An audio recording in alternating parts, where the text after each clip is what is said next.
Hi everyone, welcome to our YouTube channel Uchai. Today we're gonna talk about our PYQ for all the students who are going to give their board exam in 2026 itself. तो PYQ solve करने का भी एक तरीका होता है, इफेक्टफुली आप कैसे कर सकते हैं हम उसके बारे में बात करेंगे। इससे रिलेटेड जो ये हमारा PDF है, you can easily access it on to our Telegram. Just description box में टेलीग्राम का लिंक डाल दूंगी, आप वहाँ से ले सकते हैं। Before I initiate, would like to tell you all a little about myself. This is Shrati. I'm your educator onto this YouTube channel, and I make videos related to your study tips and all. So there will be more videos coming up onto this channel. As of now, हम बात कर लेते हैं। देखो PYQ solve करना है इफेक्टफुली और वो कैसे करना चाहिए, चाहे आप बोर्ड एग्जाम के लिए कर रहे हो, जेई के लिए कर रहे हो, नीट के लिए कर रहे हो, स्ट्रैटेजी इनका काइंड ऑफ हमारा सेम रहेगा।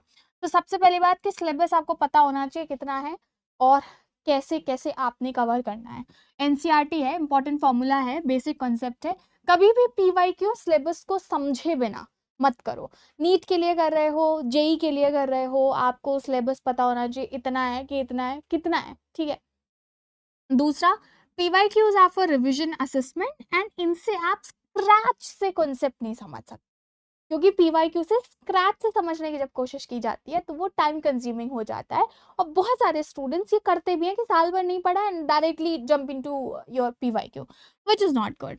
Solve PYQ this year initially, so you can do is that कि 5 to 10 ईयर मैंने कुछ वीडियोस बनाए हैं जिसमें बताया है कि कौन से एग्जाम के लिए कब और कितने आपको पीवाईक्यू सॉल्व करने चाहिए।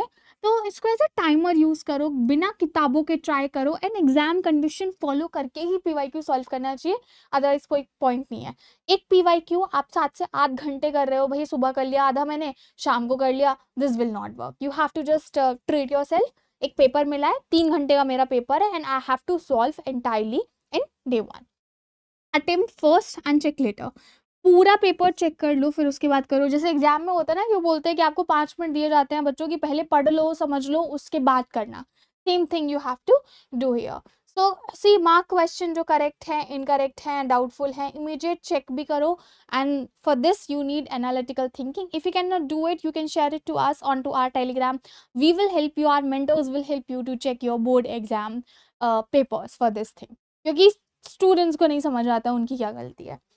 अब analyse every PYQ which is very important. Concept test करो, एनसीईआरटी का कितना सेक्शन आया, 20%, 30%, 40%। अब देखो बोर्ड एग्जाम दे रहे हो तो 100% आएगा, जेई एंड नीट दे रहे हो तो उसमें अलग हो जाएगा अपना। And reason for a mistake, concept, formula, calculation and maintain a mistake notebook here.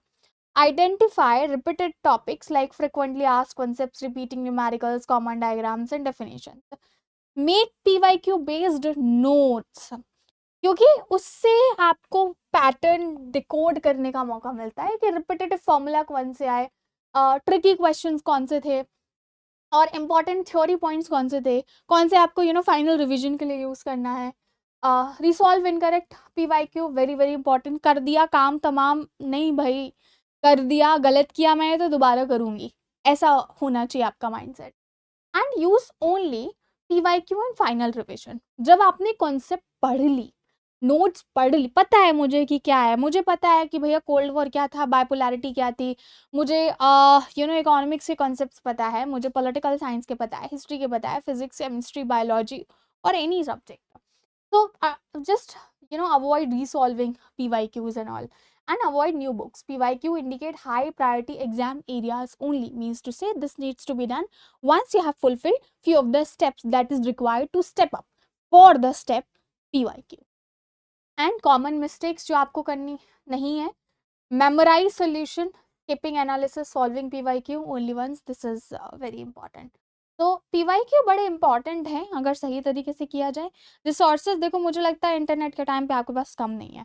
YouTube videos मिल जाएंगे आपको, नोट्स मिल जाएंगे आपको, मटेरियल मिल जाएगा, एवरीथिंग इज अवेलेबल। आप इफेक्टफुली किस तरीके से कर पाते हैं वो आप पे डिपेंड करता है। Do let us know in comment section अगर आप चाहते हैं किसी पर्टिकुलर चीज पे हमारी help, we would love to help you all. And subscribe ऊंचाई for more such kind of video content. हमारा जो वेबिनार है अगर आप वो अटेंड करना चाहते हैं, हमें कमेंट सेक्शन में बताइए, we will share a link for our next webinar. Bye bye for now, मिलेंगे हमारे नेक्स्ट वीडियो में।